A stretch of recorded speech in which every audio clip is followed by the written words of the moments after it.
বান্দৰ ক'ত আছিল? গছত আছিল হয়নে? গছত বহি বহি কি কৰি আছিল? কল খাই আছিল। কল খোৱাৰ পিছত বাকলিবিলাক কি কৰিছিল? ৰাস্তাত পেলাইছিল। ৰাস্তাত যেতিয়া পেলাইছিল তেতিয়া মানুহজনৰ কি হৈছিল?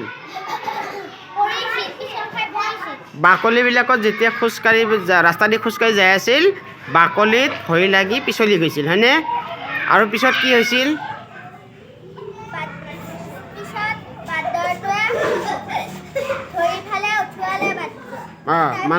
হয়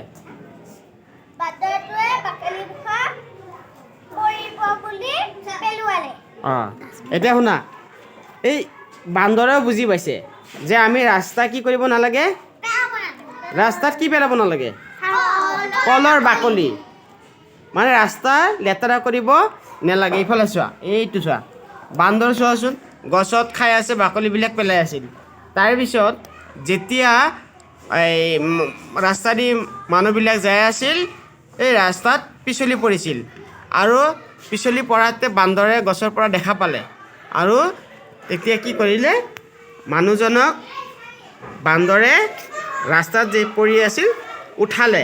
উঠাই বান্দৰে বুজিলে যে আমি কি কৰিব নালাগে? ৰাস্তাত বাকলি পেলাব নালাগে, কলৰ বাকলি পেলাব নালাগে আৰু অযথা আমি ৰাস্তাবিলাক কি কৰিব নালাগে?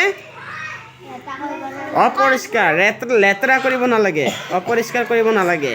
আমি ৰাস্তা ঘাটবিলাক